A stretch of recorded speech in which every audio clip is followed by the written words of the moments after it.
हाँ जी, राम राम। कैसे हैं आप सब? तो आज बात करते हैं एक ऐसी अदृश्य चीज़ की जो है भी और नहीं भी, जिसकी वजह से बहुत सारी ज़िंदगियां बन भी जाती हैं, जिसकी वजह से बहुत सारी ज़िंदगियां ख़राब भी हो जाती हैं। कभी कभी हम उसी चीज़ के अंदर एक बहुत बड़ी जगह होते हैं या फिर बहुत नीची जगह होते हैं। उस सबका अपना अपना देखने का नज़रिया होता है। और मैं बात कर रहा हूँ समाज की।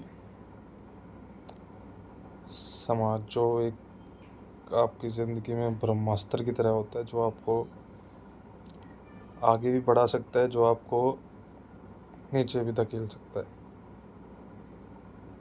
और समाज से आप लड़ोगे तो भी मरोगे, समाज के अंदर चलोगे तो भी मरोगे। समाज से आगे निकलना, समाज को अवॉइड किया जा सकता है, बट समाज बहुत बड़ा ब्रह्मास्त्र है।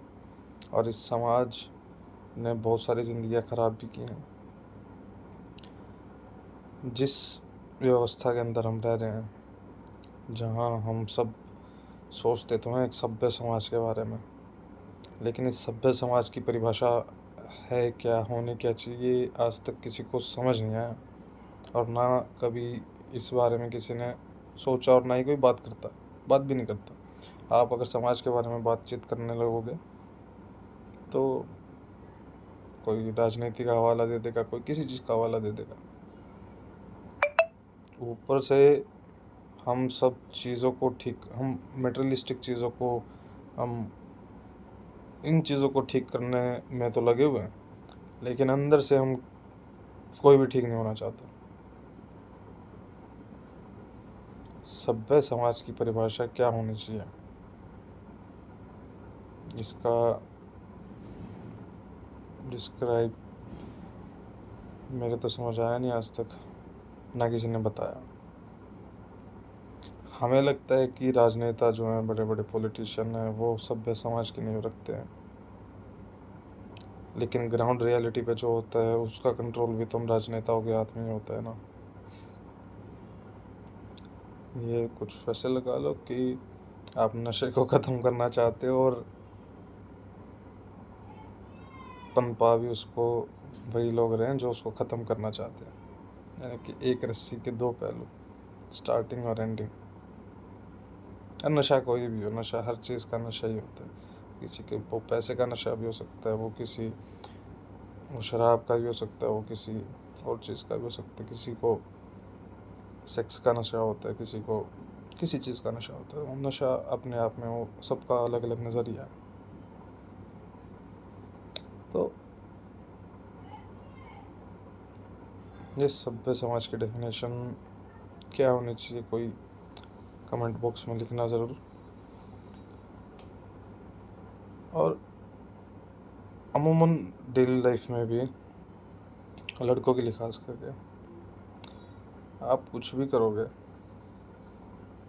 आप कहीं चले जाओ, आपको रूल्स तोड़ने पड़ेंगे, ब्रेक करने पड़ेंगे, तब जाके आप,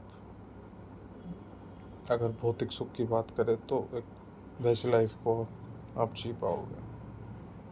क्योंकि जितने बड़े बड़े कोठी बंगलों वाले बैठे हैं, कोई भी साफ नहीं है, सब ने रूल्स तोड़े हैं।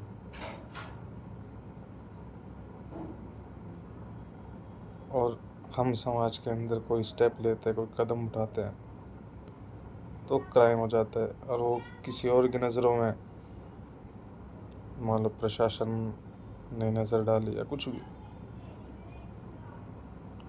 तो वो क्राइम। और क्रिमिनल है कौन नहीं यहाँ पे समाज के अंदर? लड़कों के लिए खास करके जो एक गिल्ड आपके अंदर आता है ना, कि यार मेरे से ये हो गया, किसी के एज एन इंडिविजुअल कोई भी, तो उसमें कोई डरने वाली बात है नहीं। वो सबके साथ हुआ है, वो सब ने किया है।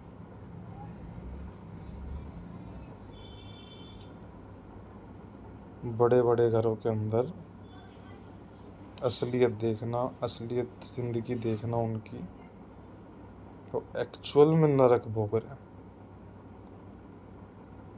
आपको क्या लगता है कि बड़े घरों के अंदर जितने बड़े बड़े लोग हैं वो खुश है?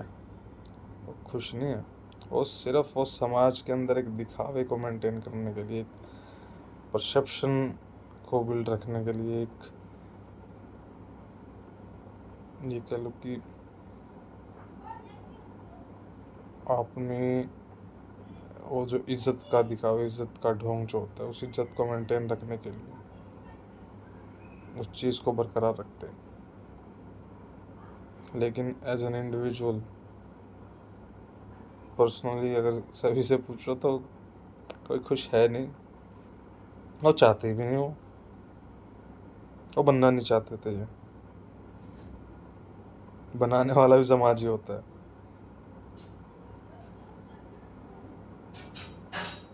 कोई उंगली करके बड़ा बना देता है, कोई नीचे आ जाता है, ये चलता रहता है। और सभ्य समाज के अंदर एक आज के टाइम के अंदर एक बहुत बड़ी चीज़ हो रही है, इक्वालिटी। ये इक्वालिटी, कौन सी इक्वालिटी की बात कर रहे हो?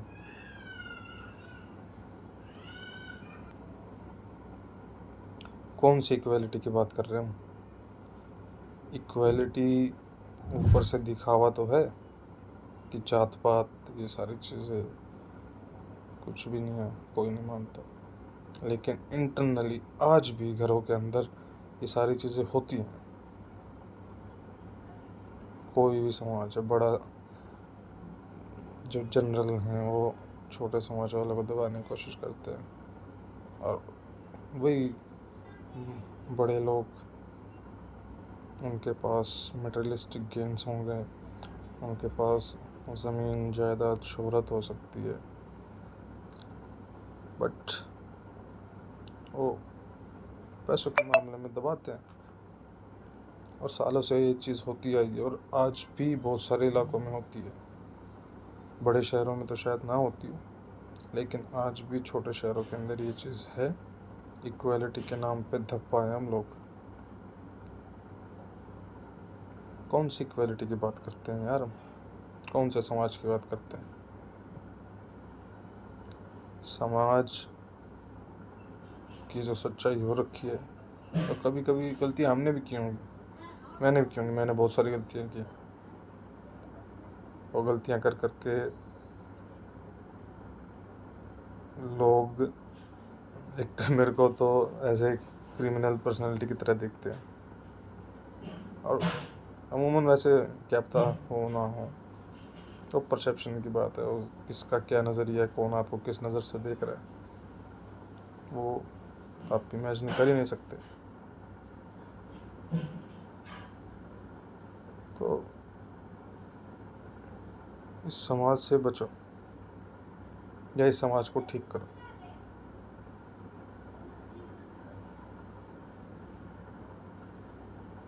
और स्पेशली ये बात मैं जहाँ से मैं बिलोंग करता हूँ, नारनौंद की जनता के लिए खास करके। नारनौंद के पास सब कुछ है, सब कुछ, लेकिन हम फिर भी एक दूसरे की टांगें खींचने में लगे रहते हैं। और ये बहुत बड़ी पॉलिटिकल स्टेटमेंट भी हो सकती है। नारनौंद का विकास नारनौंद के ही लोगों की वजह से पीछे है। यहाँ पे नई चीज़ें आ सकती हैं, नए पैरामीटर्स आ सकते हैं, लेकिन हम चाहते ही नहीं हैं। नई चीज़ें बनाओ, इस समाज को अच्छा बनाओ। हम सब पता नहीं कौन सा काम कर रहे हैं और वो खुद भी नहीं जानते। और स्पेशली नारनौंद की जनता, मैं आप लोगों से एक चीज़ कहना चाहता हूँ कि जितने भी न्यू कमर्स हैं जो करियर के नाम पे कॉरपोरेट्स में बड़े बड़े शहरों में भाग रहे हो ना, मत जाओ, क्योंकि वो जॉब्स जाने वाली है। यहीं रह के कुछ कर लो, फ़ायदे में रहोगे। यहीं के समाज को थोड़ा सा बेहतर बनाने की कोशिश कर लो, तो वो हमारे लिए ज़्यादा बेनिफिशियरी है।